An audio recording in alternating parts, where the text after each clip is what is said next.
Every day, thousands of them poured into the civilian compound. The division handled 24,308 civilians on southern Okinawa alone. Each of them needed food and medical attention. Each of them needed to be screened and organized. Pitiful specters. This family typified the condition of the people. Medical personnel worked incessantly. There was little time for sentiment. There were not enough hours in the day to repair these broken people.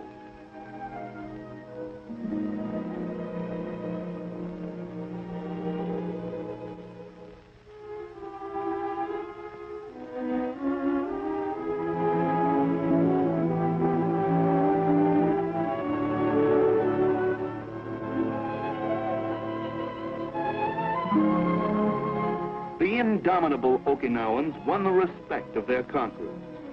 Stoically, they adjusted themselves to their terrible situation, helping themselves wherever possible. Not even the children cried.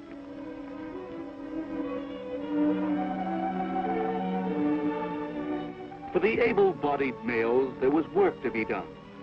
After they were screened by counterintelligence, the men were organized for labor on the roads and in the field.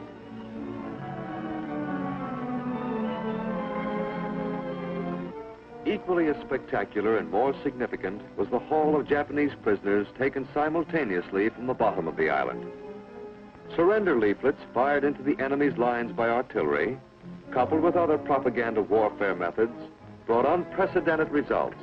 The 6th Marine Division took 3,254 prisoners on Okinawa, the largest number ever taken by a Marine Division in the Pacific War. The Okinawan people watched the miserable remnants of General Yoshijima's 32nd Army trot back to the prisoner of war stockade. The legend of Japanese invincibility was for them eternally broken. Docile and beaten, they climbed into trucks that bore them to the prisoner of war stockade near the division command post. Here they found plenty of silent, beaten company. Each man was searched by trained military police.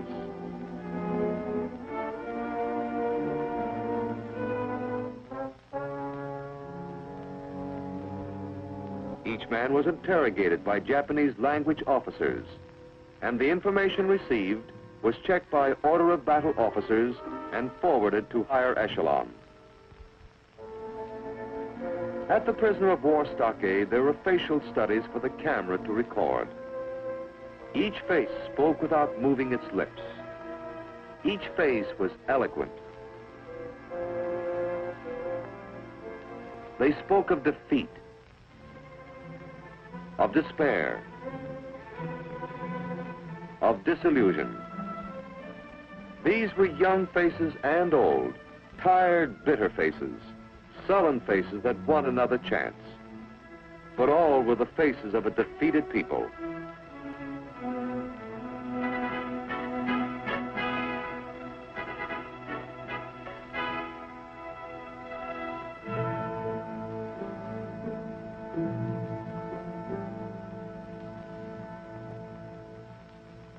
The 6th Marine Division raised the Stars and Stripes for the second time on Okinawa-jima.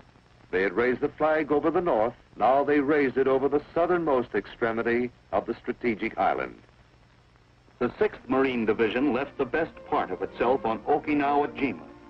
But with its heroic dead, it left a record worthy of them and of the United States Marine Corps. The 6th Marine Division captured more than 75% of the total area of Okinawa-jima. It captured the 2 principal airfields on the island.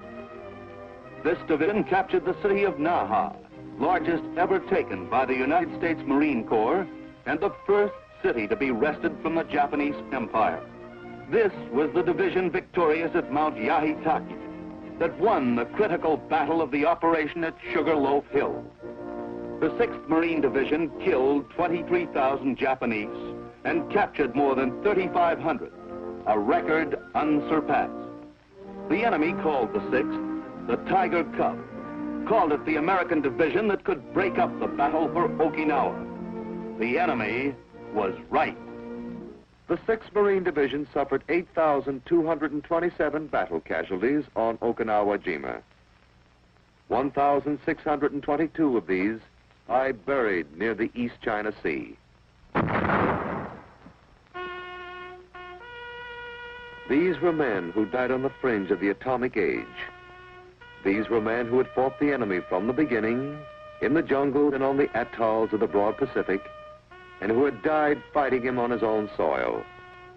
These were men who never doubted and never knew the outcome. A day was set aside for those who fell. At a formal ceremony, they were honored by those of their fellows who had survived them. The chaplain prayed for them. The division commander humbly thanked them. Then, their friends bid them a last silent goodbye.